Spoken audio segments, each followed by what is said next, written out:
Sujas bulletin में आपका स्वागत है। मैं हूं आपके साथ अभिलाषा गर्ग। एक नजर हेडलाइंस पर। कोलकाता में आयोजित हुई प्रवासी राजस्थानी मीट, मुख्यमंत्री ने कार्यक्रम को किया संबोधित। प्रवासी राजस्थानियों से राज्य के विकास में सक्रिय भागीदारी निभाने का किया आह्वान। मुख्यमंत्री ने प्रवासी राजस्थानी दिवस के लिए किया प्रवासी राजस्थानियों को आमंत्रित। 10 दिसंबर को आयोजित किया जाएगा प्रवासी राजस्थानी दिवस। राजस्थान में आज से शुरू हुआ विशेष गहन पुनरीक्षण कार्यक्रम। आज से 7 फरवरी 2026 तक चलेगी एसआईआर की प्रक्रिया। मुख्यमंत्री श्री भजनलाल शर्मा ने आज कोलकाता में आयोजित प्रवासी राजस्थानी मीट को संबोधित किया। इस अवसर पर मुख्यमंत्री ने कहा कि विश्व भर में अपनी प्रतिभा के साथ राजस्थान का परचम लहराने वाले हमारे परिश्रमी प्रवासी भाई बहनों ने सदैव प्रदेश के समग्र विकास, आर्थिक प्रगति और सामाजिक उत्थान में उल्लेखनीय योगदान दिया है। मुझे पूर्ण विश्वास है कि प्रवासी राजस्थानी भाई बहनों की सक्रिय भूमिका विकसित राजस्थान के निर्माण में नई ऊर्जा का संचार करेगी। उन्होंने कहा कि प्रधानमंत्री श्री नरेंद्र मोदी के विकास भी विरासत भी के विजन के अनुरूप हमारी सरकार प्रदेश को प्रगति और आत्मनिर्भरता के नए शिखर तक पहुंचाने हेतु कृत संकल्पित है। इस दौरान मुख्यमंत्री ने प्रवासी बंधुओं को आगामी 10 दिसंबर को जयपुर में आयोजित होने वाले प्रवासी राजस्थानी दिवस के लिए आमंत्रित किया। उन्होंने इस दौरान सामाजिक सेवा में उत्कृष्ट कार्य करने वाले प्रवासी राजस्थानियों को सम्मानित किया तथा साथ ही राजस्थान फाउंडेशन की कॉफी टेबल बुक का विमोचन भी किया। आपने अपनी मेहनत से, अपने विवेक से, अपने सामर्थ्य से और राजस्थान की उस मिट्टी की खुशबू से आपने पूरे बंगाल में राजस्थान का नाम रोशन किया है। इसके लिए भी मैं आपको धन्यवाद देता हूं। ये बंगाल के अंदर ही नहीं, राजस्थान का कोई भी भाई दुनिया के किसी भी देश में गया है या देश के किसी प्रदेश में गया है, मुझे इस बात की खुशी है कि उसने मां राजस्थान की मिट्टी की खुशबू को फैलाने का काम किया है। मुख्यमंत्री ने देश भर और विदेशों में बसे राजस्थानियों का स्वागत करते हुए कहा कि प्रवासी राजस्थानी राज्य की पहचान और गौरव के सशक्त दूत है, जिन्होंने अपनी मेहनत और लगन से हर क्षेत्र में सफलता अर्जित की है। मुख्यमंत्री ने कहा कि राज्य सरकार अपनो अग्रणी राजस्थान के विजन के साथ विकसित और समृद्ध राजस्थान के निर्माण के लिए निरंतर कार्य कर रही है। उन्होंने प्रवासी राजस्थानियों से राज्य के निवेश, रोजगार और सांस्कृतिक जुड़ाव के प्रयासों में सक्रिय भागीदारी निभाने का आह्वान किया। कार्यक्रम में मुख्यमंत्री ने राज्य सरकार की नीतियों, औद्योगिक निवेश के अवसरों और पर्यटन संभावनाओं की जानकारी साझा की। उन्होंने कहा कि राजस्थान में बेहतर सड़क, बिजली, जल और औद्योगिक बुनियादी ढांचे के कारण निवेशकों के लिए अनुकूल माहौल तैयार किया गया है। और आपको मैं विश्वास दिलाना चाहता हूं, पिछले 22 महीनों में राजस्थान में 22 जिलों में हम किसान को दिन में बिजली देने का काम हमने प्रारंभ कर दिया है और 2027 तक हम किसान को दिन में बिजली देंगे, पूरी बिजली देंगे, उद्योग को पूरी बिजली देंगे, उपभोक्ता को 24 घंटे बिजली देंगे।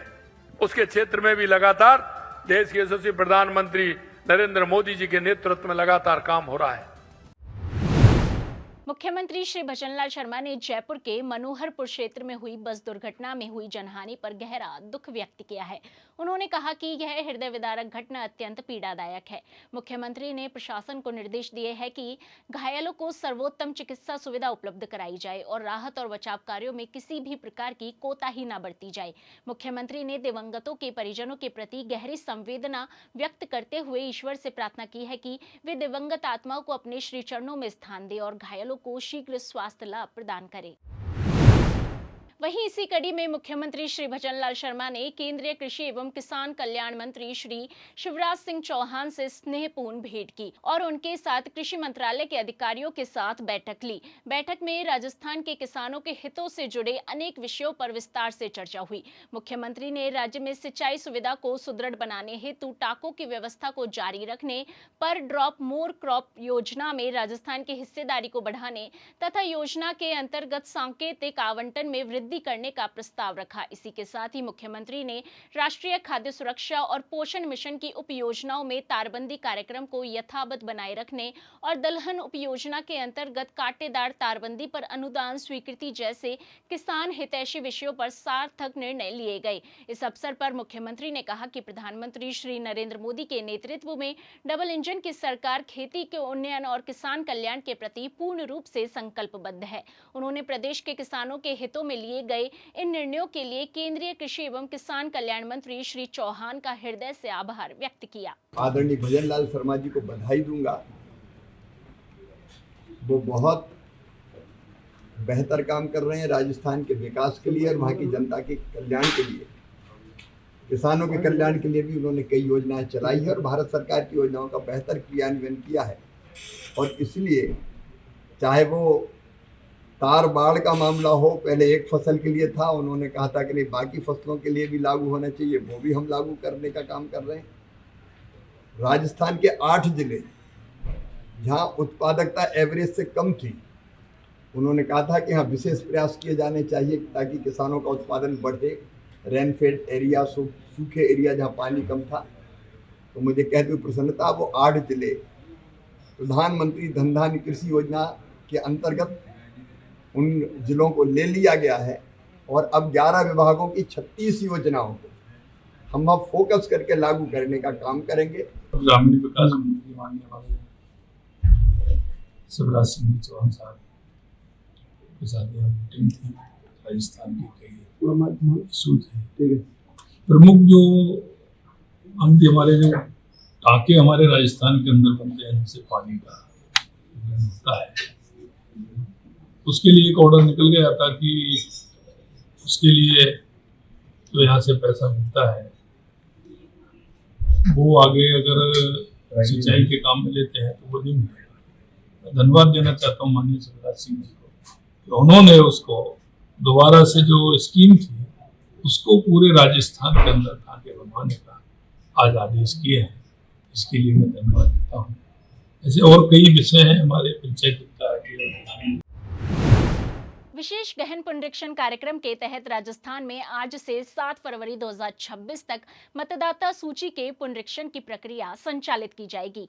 मुख्य निर्वाचन अधिकारी श्री नवीन महाजन ने बताया कि 9 दिसंबर 2025 को ड्राफ्ट मतदाता सूची प्रकाशित होगी और 8 जनवरी 2026 तक दावे और आपत्तियां स्वीकार किए जाएंगे। वहीं 7 फरवरी 2026 को अंतिम मतदाता सूची जारी की जाएगी। बता दें कि प्रदेश में वर्तमान में लगभग 5 करोड़ 48 लाख मतदाता है, जिनकी जांच 52,449 बूथ लेवल अधिकारियों द्वारा की जाएगी। इनमें से 40 वर्ष से अधिक उम्र के 2 करोड़ 61 लाख मतदाताओं की 77% मैपिंग पूरी हो चुकी है। श्री महाजन ने बताया कि सभी अधिकारियों, बीएलओ और पर्यवेक्षकों को प्रशिक्षण दिया जा चुका है तथा जागरूकता के लिए राजनीतिक दलों, मीडिया कर्मियों और स्वयंसेवी संस्थाओं की सहभागिता सुनिश्चित की जा रही है।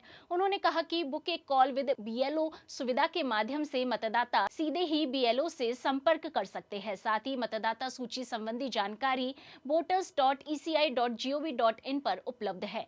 भारत निर्वाचन आयोग ने पुनरीक्षण को पारदर्शी, समावेशी और अधिकतम नागरिक भागीदारी वाला बनाने पर जोर दिया है।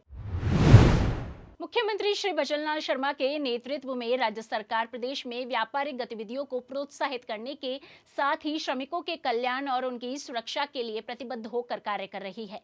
इसी क्रम में मुख्यमंत्री ने राजस्थान दुकान और वाणिज्य संस्थान संशोधन अध्यादेश 2025 का अनुमोदन किया है। अध्यादेश में प्रस्तावित संशोधन के अनुसार कम उम्र के बच्चों को दुकानों और वाणिज्य संस्थानों में नियोजित नहीं किया जा सकेगा। प्रशिक्षु की न्यूनतम आयु 12 से बढ़ाकर 14 वर्ष की गई है और 14 से 18 वर्ष तक के किशोरों को रात्रिकालीन कार्य से प्रतिबंधित किया गया है। साथ ही श्रमिकों की दैनिक कार्य अवधि 9 घंटे से बढ़ाकर 10 घंटे और ओवरटाइम सीमा तिमाही में 144 घंटे कर दी गई है। वहीं महिलाओं की सुरक्षा के लिए मुख्यमंत्री ने राजस्थान कारखाना संशोधन नियम 2025 को भी अनुमोदित किया है, लेकिन नियोक्ताओं को ऐसी महिलाओं के लिए श्वसन तंत्र सुरक्षा, face shield, heat shield, mask, gloves आदि व्यक्तिगत सुरक्षा उपकरणों की व्यवस्था सुनिश्चित करनी होगी। साथ ही कार्यस्थल पर वायु गुणवत्ता के साथ ही सभी श्रमिकों को सुरक्षा प्रशिक्षण भी सुनिश्चित किया जाएगा।